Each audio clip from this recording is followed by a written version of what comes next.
Hello বন্ধুরা, সবাই কেমন আছেন? আশা করি সবাই অনেক ভালো আছেন। পূর্ণিমা কিচেনে সবাইকে স্বাগত জানাই। তো একটা রেসিপি নিয়ে চলে আসলাম। এটা কিন্তু নতুন রেসিপি, আমি একবারও বলবো না। এটা আমরা সবাই খেয়ে থাকি, এক একজন এক এক রকমভাবে প্রসেসিং বা রান্না করে থাকি। আজকে আমি রান্না করছি কলা গাছের মোচা। সেই মোচা দিয়ে আমি পকোড়া বা বড়া তৈরি করছি। আজকের এটা রেসিপি। তো আমি রান্না করেছিলাম, তো সেটাই আপনাদের সঙ্গে শেয়ার করলাম। কারণ এটা তো আমার একটা কাজের জায়গা, আর কাজ তো করতেই হবে। কাজ তো অফ রাখলে সব দিন তো নিউ রেসিপি নতুন রেসিপি হয় না। তো বাসায় যেটা রান্না করা হয় সেটাই যদি তুলে ধরি তাহলে তো কোনো ক্ষতি হওয়ার কোনো কারণ না। তো এটা তো আমার কাজের জায়গা। তো দেখুন, এই কলার মোচা হচ্ছে ভিতরে যে একটা ফুলের অংশ থাকে সেটা হচ্ছে ফেলে দিতে হয়, সাদা অংশ থাকে সেটা ফেলে দিতে হয়। সুন্দর করে বেছে নেওয়া হয়ে গেছে। এবার আমি ছোটো ছোটো করে নেবো, মানে কুচিয়ে নিব। কুচিয়ে নিয়ে একটু সেদ্ধ করে নেবো, 2-4 মিনিটের মতো সেদ্ধ করে নিয়ে তারপর শিলপাটায় বেটে নেবো। দেখতে থাকুন। আর পূর্ণিমা কিচেন আপনাদের কেমন লাগে সেটা কমেন্ট করে জানাবেন। পূর্ণিমার রান্না আপনাদের কেমন লাগে সেটাও কমেন্ট করে জানাবেন। রান্নার যদি কোনো ভুল ত্রুটি হয়ে থাকে বা কথাবার্তায় কোনো ভুল ত্রুটি হয়ে থাকে তাহলে অবশ্যই বলুন, পূর্ণিমা শুধরে নেবে। ভুল করে, তাই না? মানুষ তো আর ঈশ্বর না যে ভুল করবে না। সবাই ভুল করে, সবাই ভুল করে, কিন্তু সবাই নিজের ভুল তার স্বীকার করে না। তো দেখুন, এই যে আমার কিন্তু মানে কুচানো হয়ে গেছে। তারপরে একটু হলুদ দিব, যাতে কালচে যে ভাবটা আছে সেটা যাতে ধুয়ে যায়, সেই জন্য একটু হলুদ দিয়ে আমি গুলিয়ে নিলাম। তারপর আমি সেদ্ধ করে নেব। আর এই যে দেখুন, মসুর ডাল আমি ভিজে রেখেছিলাম 2-4 ঘন্টা, মানে 4 ঘন্টার জন্য গেছে। এবার আমি শিলপাটায় এই মসুর ডাল বেটে নেব। তো এক একজন তো এক এক রকমভাবে করে। কেউ কলার মোচা দিয়ে আপনার হচ্ছে চালের গুঁড়ো দিয়ে বড়া তৈরি করে, আবার হচ্ছে এরকম ডাল দিয়ে করে। এমনিও হচ্ছে তো দিতেই হবে, বেসনও অ্যাড করা যায়। তো এক একজন এক এক রকমভাবে করে। আমি আজকে মসুর ডাল দিয়ে সামান্য একটু চালের গুঁড়োও অ্যাড করব, যাতে খেতে আরও দ্বিগুণ লাগে। তো আমি যেরকমটা পারি বা আমার যেরকমটা ভালো লাগে ট্রাই করছি। তো আমার একটু সেদ্ধ করা হয়ে গেছে। 4 মিনিটের মতো আমি সেদ্ধ করে নিয়েছি, গরম জলে ফুটিয়ে নিয়েছি। এবার আমি নামিয়ে নিব, একটি ছাকনা ছেঁকে নেব। ছেঁকে নেওয়ার পর তারপরে আমি শিলপাটায় বেটে নেব। একটি ছাকনায় নামিয়ে শিলপাটায় বেটে নেব। আর শিলপাটাতেই কিন্তু বেটে নিতে হবে। এতে কোনো জল কোনো কিছুই কিন্তু অ্যাড করার প্রয়োজন পড়বে না। তো আমি শিলপাটায় বেটে নিচ্ছি। এবার আমার বাটা হয়ে গেছে। এখন ডাল বেটে নিয়েছি, তারপর আমি হচ্ছে মোচাও কিন্তু বেটে নিয়েছি। দেখুন, তো দেখুন আমি কিন্তু এখানে মসুর ডাল পেস্ট মানে বাটা নিয়েছি, তারপর আমি মোচার বাটা নিয়েছি, সামান্য একটু চালের গুঁড়ো অ্যাড করেছি এবং কাঁচা ঝাল কুচি, পেঁয়াজ কুচি অ্যাড করেছি। পরিমাণ মতো নুন দেবো, পরিমাণ মতো ধনে গুঁড়ো দেবো, জিরে গুঁড়ো দেবো, দিয়ে সুন্দর করে মিক্সড করে নেব। তো এটা খেতে কিন্তু দারুণ লাগে। প্রায় এটা বাসায় করা হয়ে থাকে। তো কড়াই দিয়ে দিয়েছি, এবার তেল দিয়ে দিব। তেলে ছোটো ছোটো করে ভেজে নিব।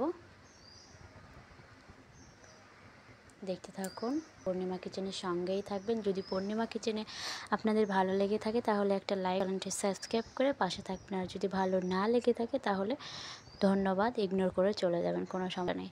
তো আমি ছোট ছোট করে ভেজে নিচ্ছি। দেখুন, এটা খাওয়া কিন্তু, হ্যাঁ, এই মোচার ঘন্ট, মোচার বড়া এবং মোচার বড়া করে তরকারি, ভর্তা, এইগুলো কিন্তু খাওয়া কিন্তু খুবই উপকার, মানে খুবই উপকার।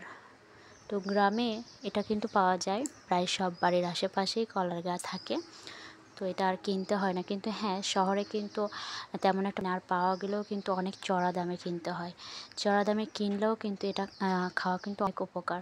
তো আপনাদের বাসার আশেপাশে যদি এরকম গাছ থাকে, কলা গাছ থাকে, অবশ্যই খাবেন, অবহেলা করবেন না।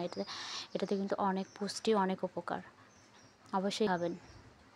তো এই দেখুন, আমি কিন্তু এবার লাল লাল করে বড়া ভেজে নিচ্ছি, মোচার বড়া।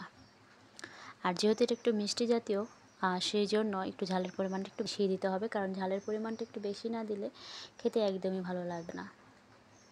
তো ঝালের পরিমাণটা একটু সবসময় বেশি দেওয়ার চেষ্টা করবেন। যারা ঝাল কম খান তারা ঝাল দেবেন, তাতে কোনো সমস্যা নেই। যারা ঝাল বেশি খান তাদের ঝাল বেশি দিলেই বেশি ভালো লাগবে। তো এক একজনের খাওয়ার ধরন বা ইচ্ছে এক এক রকম। তো সবারটা মিলবে না। তো কেউ ঝাল কম খায়, কেউ ঝাল বেশি খায়। একজনের খাওয়ার ইচ্ছে ধরন সব আলাদা আলাদা। কারোর সঙ্গেই কারো মিলবে না বা মিলতে হবে এটারও কিন্তু কোনো মানে নেই। তো আমার কিন্তু হয়ে গেছে। দেখুন, আমি কিন্তু প্লেটে এবার এক এক করে বড়াগুলো নামিয়ে নিচ্ছি। এটা গরম গরম ভাতের সঙ্গেও যেমন খুবই মজা লাগবে খেতে, প্লাস এমনিও কিন্তু খুবই মজা লাগবে। তো আমার তো খেতে খুবই ভালো লাগে এই মোচার ঘন্ট, মোচার ভর্তা, মোচার বড়া দিয়ে তরকারি করা, সবই ভালো লাগে। তো আমি জানি আপনাদেরও ভালো লাগবে। তো তো বাসায় এটা আমি তৈরি করেছি, আমার খুবই ভালো লাগে। তো সেই জন্যই আমি আপনাদের ছিলাম, কারণ আপনারাও আমার একটা কাজের জায়গা, আস্থার জায়গা। তো কাজ তো করতে হবে, সফলতা পাচ্ছি না তো কী হয়েছে, সফলতা না পেলে কি কাজ ছেড়ে দেবো? কখনোই না। তো একদিনে সফলতা তো একদিনে আসে না, অনেক কাজ করতে হয়, অনেক পরিশ্রম করতে হয়, তারপরে তো সফলতা মানুষ পায়। এমনি এমনি তো আর সফলতা পায় না। সফলতা পেতে গেলে কঠোর পরিশ্রম করতে হবে, পরিশ্রমের আর শেষ নেই। তো পরিশ্রম তো করতেই হবে। তো আমি আপনাদেরকে একটু ভেঙে দেখানোর চেষ্টা করছি কতটা সুন্দর হয়েছে, লাল হয়েছে, কতটা দারুণ হয়েছে। দেখুন কতটা ইয়ামি হয়েছে, দারুণ, একদম দারুণ। আপনারাও কিন্তু এইভাবে একদিন বাসায় ট্রাই করতে পারেন। হ্যাঁ, এটা নতুন না, কিন্তু আমি একবারও বলিনি এটা নতুন। তো এক একজনের রান্নার প্রসেসিং এক এক রকম। তো আমি এভাবেই করেছি। তো আপনাদের যদি ভালো লাগে আপনারাও কিন্তু এইভাবে ট্রাই করতে পারেন, কোনো সমস্যা নেই। কত সুন্দর হয়েছে, দেখেই কিন্তু জিভে জল চলে আসছে। ওয়াও, কি দারুণ হয়েছে, তাই না? তো এই দেখুন দুটো বাচ্চা হাঁটছে রাস্তায়, একটা আমার ছোটো ভাগ্নি আর একটা আমার নিজের ছেলে মানে আমার ছেলে আবির। তো ওরা রাস্তায় হাঁটছে, সেটাও একটু ক্যাপশনে তুলে রাখলাম, সেটাও একটু দেখানোর চেষ্টা করছি। তারপরে এই দেখুন বড়া, মোচার মচমচে বড়া। কেমন হয়েছে কমেন্ট করতে কিন্তু ভুলবেন না। যদি পূর্ণিমা কিচেনে ভালো লেগে থাকে, পাশে তাহলে না লেগে থাকলেও ধন্যবাদ। আর আমাদের গ্রাম, প্রকৃতি, পরিবেশ, সূর্য অস্ত যাওয়া সব কিছু মিলে দারুণ। তো সব কিছু মিলেই আপনাদেরকে দেখানোর চেষ্টা করলাম। দেখুন কত সুন্দর প্রকৃতির এত রূপ, কোথায় যে তুলে রাখি এত রূপ, তবুও কিন্তু তার কোনো অহংকার নেই। কিন্তু মানুষের এত অহংকার, কারো টাকার অহংকার, তো কারো আবার রূপের অহংকার, তো কারো আবার বড় লেভেলে থাকছে বলে সেইটার মানে অহংকার। আসলে অহংকারের তো শেষ নেই।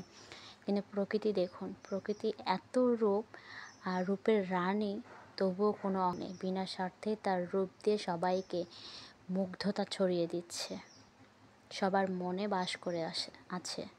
তো যাই হোক, অহংকার করা মোটেই ভালো না, কারো খারাপ চাওয়া মোটে ভালো না, কাউকে অপমান করাও এসব ঠিক না। ভালো না লাগলে ইগনোর করে চলে যাবেন, কিন্তু কাউকে কখনোই ছোট করবেন না, অসম্মান করবেন না। কাউকে ছোট করার আগে আপনাকে ভাবতে হবে, কেউ যদি আপনাকে এভাবে ছোট করতো তাহলে আপনার কেমন লাগতো, যাকে আপনি অপছন, সেই জায়গাটা আপনি থাকলে আপনার কেমন লাগতো। তো যাই হোক, কেউ কাউকে কখনোই অসম্মান করবেন না, এটা সবার জন্যই। আসলে আমরা তো মানুষ, আমরা তো দিন শেষে সবাই আমরা মানুষ, কেউ তার মানুষের ঊর্ধ্বে না। তো সবাই আমরা ভুল করে থাকি। তো পূর্ণিমা কিচেনে যদি ভুল হয়ে থাকে, বা পূর্ণিমার কথায় কোনো ভুল হয়ে থাকে, পূর্ণিমার রান্নাবান্নায় যদি কোনো ভুল হয়ে থাকে, তাহলে সরি। সবাই সুস্থ থাকবেন, ভালো থাকবেন, টাটা।